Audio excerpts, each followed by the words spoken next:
Welcome to the first race of the Lotus Cup UK. We have Martin Donnelly in pole position. Due to some technical infringements, some of the faster cars have been put to the back of the race. This should be very exciting. I think it certainly will be, Amy, because we've got a very full field of cars. The ex-Lotus Formula 1 driver, Martin Donnelly, on pole position in the Evora that he's sharing with Gavin Kershaw this weekend. It's the former British Touring Car Championship racer, Mark Fullerlove, alongside him on the front row of the grid.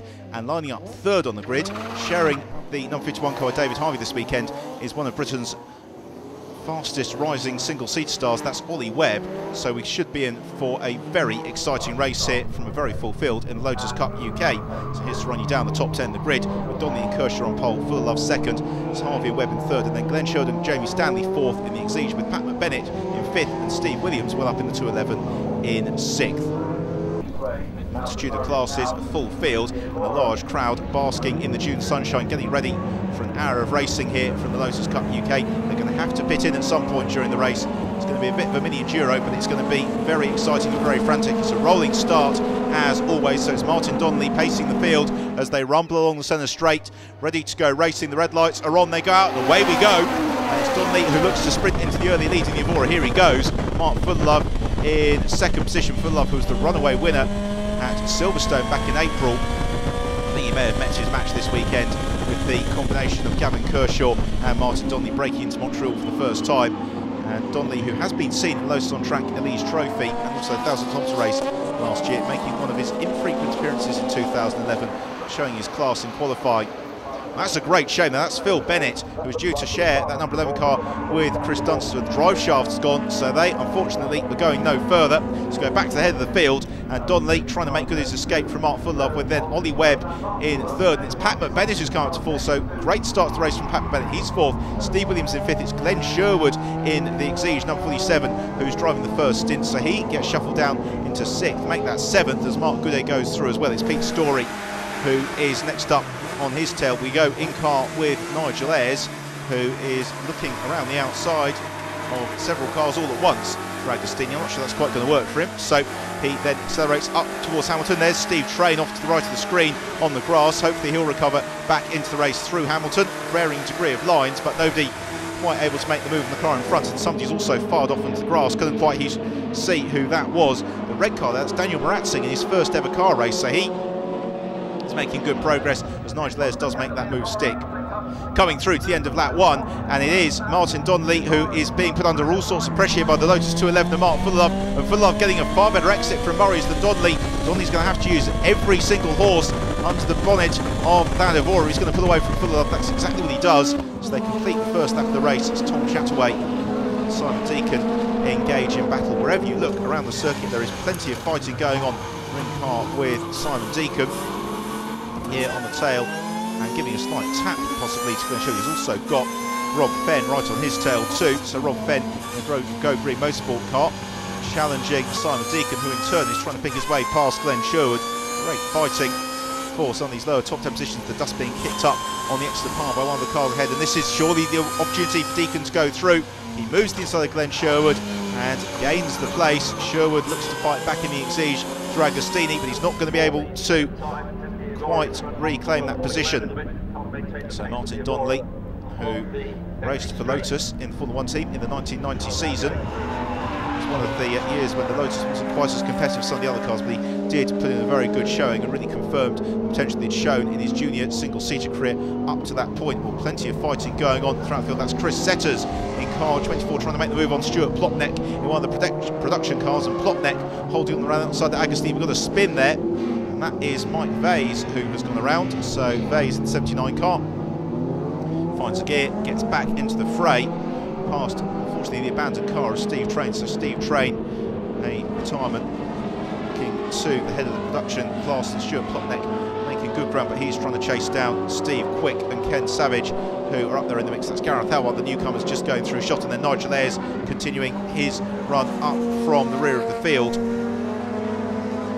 So Chris Setters looking to hold on to that position still from Plotneck, who is a former multiple MG champion, so giving a good account of himself. There's Gareth Howell, who's obviously had a moment somewhere because there's bodywork trailing. The car is absolutely caked in mud, and look at that windscreen. Looks like he's been in a rally, not a circuit race. So Gareth Howell unfortunately, I think maybe heading to the pits, if only to get that windscreen clean, because he can't really see where he's going.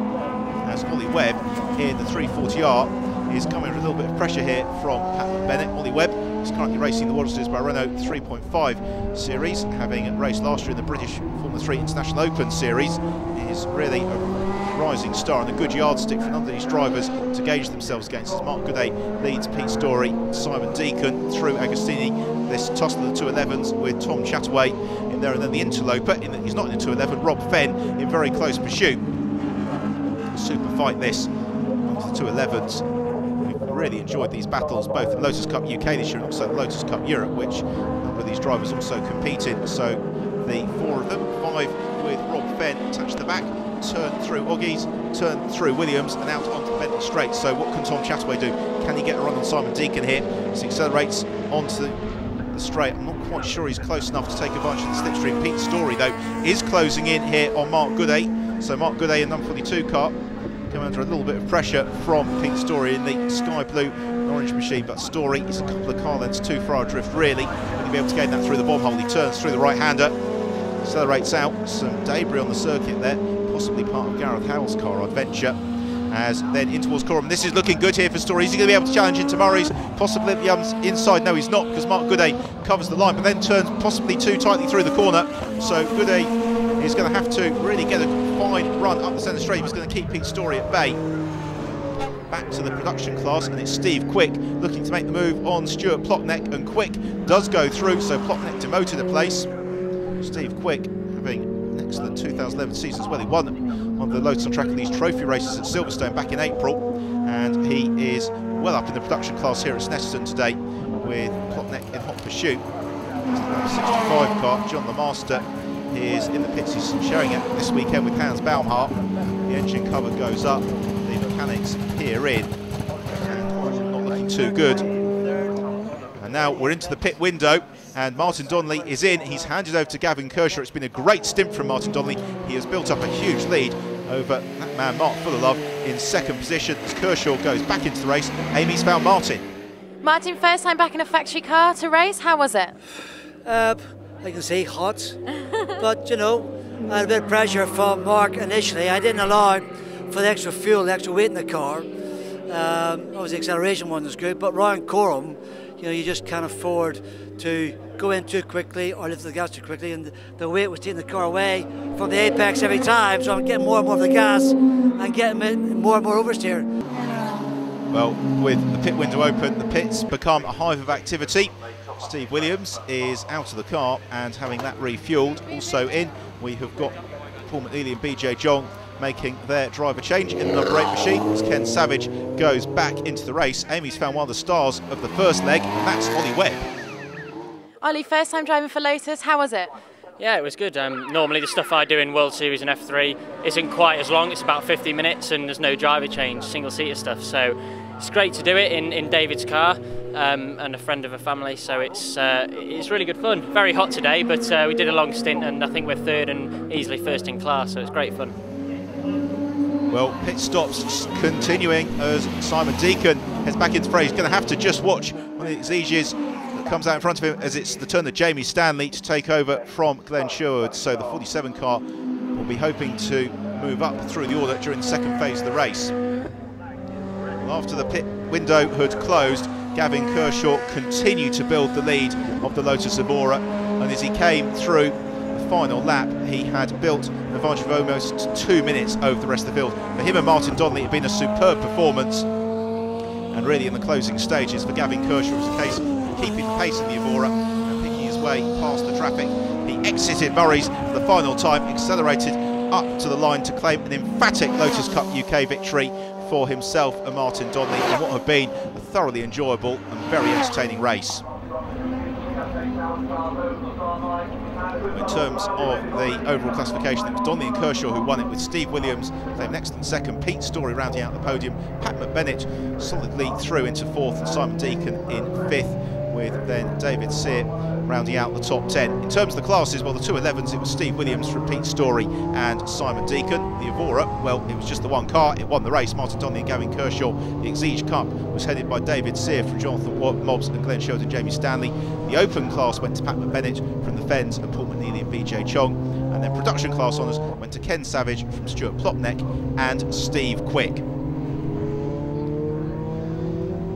A very rowdy and popular podium as Gavin Kershaw and Martin Donnelly clamber onto the top step to receive the spoils of victory from the Yokohama Grid Girls.